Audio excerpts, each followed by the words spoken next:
desde que eu me entendo por gente cristã, evangélica, eu tenho pregado, segundo o livro dos Reis, capítulo 4. Aliás, o primeiro congresso que eu preguei na vida, eu preguei esse texto do capítulo 4, do segundo livro dos Reis. É um texto bonito, é um texto diferente e é um texto carregado de mistérios.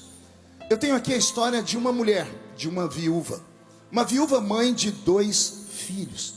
Uma viúva, portanto, passando por aquele terrível momento da vida em que o provedor do lar foi arrancado dela. A história dessa mulher é muito parecida com a história de muita gente. É uma história que eu posso dizer, uma história que se identifica com a nossa história. Eu mesmo fui criado em uma casa apenas tendo a figura da minha mãe, não tinha a figura do meu pai. Embora meu pai fosse vivo, mas ele nunca me reconheceu como filho no documento. Então eu era o filho de uma mãe solteira. E eu sei o trabalho que tinha minha mãe para poder colocar o alimento em casa. E junto com a minha mãe, mais uma renca de pessoas, que nós dividimos uma casa de 2 cômodos com 12 pessoas. Então eu sei como é a vida. A vida é difícil. Agora penso eu na vida desta mulher. Uma mulher, pastor Gilmar, viúva, que tem 2 filhos. E ela tem uma agravante. Ela não era mulher de um fazendeiro. Ela não era mulher de um empresário. Ela não era mulher de um comerciante. Ela era esposa de um obreiro. Diga comigo, obreiro. Não ouvi direito. Diga obreiro. Ou seja, a família dela vivia do altar. E como é que nós sabemos isso? Sabemos isso pela história que ela conta. Num dia de desespero, porque ela teve à porta da sua casa os credores batendo lá e dizendo: a senhora tem X dias para poder pagar a dívida que o seu marido deixou, e se não fizer isso, os seus 2 filhos, pela lei vigente, terão que ser entregues a mim, e eles serão meus escravos, e trabalharão até pagar a conta, e se não conseguirem pagar a conta, a senhora nunca mais irá vê-los. Essa era a lei daquele mundo antigo. Eu fiquei sempre imaginando que dívida contraída foi essa, que valeria a vida de 2 filhos. Pergunte para alguém do seu lado: quanto vale um filho? Olha que pergunta descabida. Quanto vale um filho? Então vamos mudar a pergunta: o que você faria para salvar o seu filho?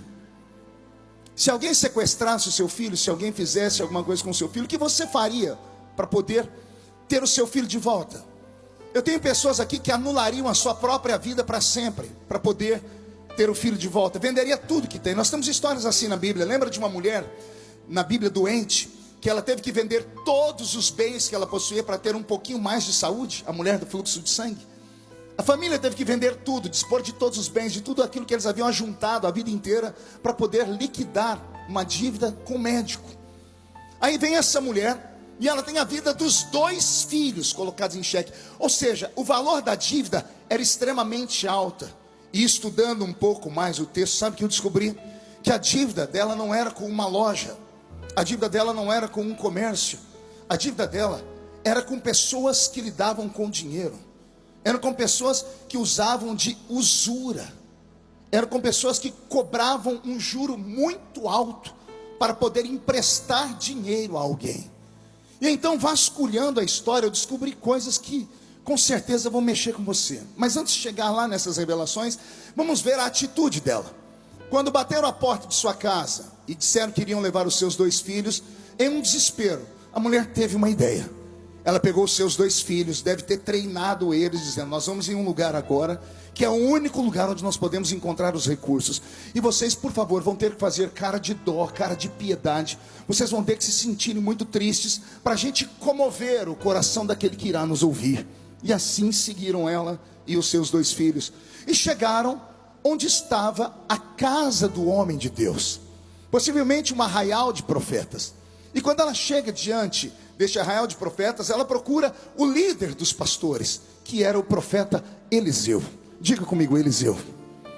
E quando ela está de frente do profeta Eliseu, ela começa a dizer para ele: eu fui esposa do teu servo. Ou seja, o meu marido era teu empregado. Ou seja, meu marido fazia parte desse métier de homens que trabalham aqui no santuário. E o meu marido morreu. E como meu marido morreu, ele deixou uma dívida impagável. E eu não tenho como pagar a dívida. E vieram os credores para levar os meus 2 filhos para serem escravos dele para sempre. E eu não admito isso, porque primeiro, a dívida não fui eu que fiz, foi o meu marido que fez. E aí, pastor Gilmar, pastor Wesley, isso mexeu com a minha cabeça. Eu disse: como é que um homem do altar faz uma dívida impagável, sabendo quanto ele ganha? O que deu na cabeça desse homem? Que tipo de dívida foi essa, Isaías? Que tipo de dívida foi essa, pastor Brito? Falei: como pode ter sido uma dívida tão grande se esse homem era do altar? E aí, vasculhando a Bíblia, olha o que eu descobri. Eu descobri que o marido dessa mulher está catalogado na nossa Bíblia, e poucas pessoas o conhecem. Está no primeiro livro dos Reis, no capítulo de número 18. Se você abrir a sua Bíblia agora, no capítulo 18 do primeiro livro dos Reis, nós vamos encontrar o marido dela. Capítulo 18 do primeiro livro dos Reis, e o versículo de número 4. Olha o que diz a história. Porque sucedeu que, destruindo Jezabel os profetas do Senhor, Obadias tomou 100 profetas, e de 50 em 50 os escondeu numa cova, e os sustentou com pão e com água. E disse Acabe a Obadias: vai pela terra e todas as fontes de água e todos os rios, e pode ser que achemos erva para que em vida conservemos os cavalos e mulas, e não percamos todos os animais. A terra estava em secura. O profeta Elias havia vaticinado coisas, e houve então um período terrível na terra. E esse homem chamado Obadias trabalhava dentro do palácio. Não se sabe ao certo o que ele era. Se ele era alguém que trabalhava com comida, se ele era alguém que trabalhava como pajem. É sabido que ele trabalhava dentro daquele palácio, junto ao rei. E a Bíblia diz, pelo que nós entendemos, que ele temia a Deus. Ele era da linhagem desses santos homens que temiam a Deus. E quando Jezabel, enfurecida, aquela mulher maluca, aquela mulher sanguinária, mandou matar os profetas, esse homem isolado, esse ilustre desconhecido, esse homem que não era um pastor de um grande campo, que não era um homem rico, não era um poderoso empresário, ele fez do coração dele algo inusitado. Ele encontrou um método de guardar 100 profetas. Se entenda, por 100 profetas, 100 famílias de profetas. E a pergunta que eu faço é: como é que um trabalhador assalariado cuida de 100 famílias? Esse homem, por trabalhar dentro do palácio, tinha acesso a homens que tinham dinheiro, tinha acesso a homens que emprestavam dinheiro a juros altíssimos. Como é que é o nome desse pessoal que empresta dinheiro? Agiota. Ele tinha acesso a agiotas, e por ter a folha de salário dele assinada como servidor público, era mais ou menos como tem por aí. Você que é servidor público sabe disso. O banco fica te oferecendo dinheiro à vontade, porque sabe que o seu dinheiro é garantido pelo Tesouro Nacional, vão tirar do seu salário alguma coisa. Era mais ou menos isso. E esse homem Obadias, por temer ao Senhor e por ver aqueles profetas serem dizimados, ele pegou tudo que ele tinha e penhorou, e conseguiu dinheiro para manter 100 profetas escondidos, de 50 em 50, e todos os dias ele levava pão e água. Diga comigo: pão e água. Não ouvi direito? Como é que você dá água para 100 profetas num tempo de seca? A água valia mais do que ouro, a água valia mais do que prata. É tempo de seca, pastor Rodrigo. Era época de seca, e ele deu água para 100 desses profetas, e esses profetas ele guardava um pouquinho para mandar para suas famílias.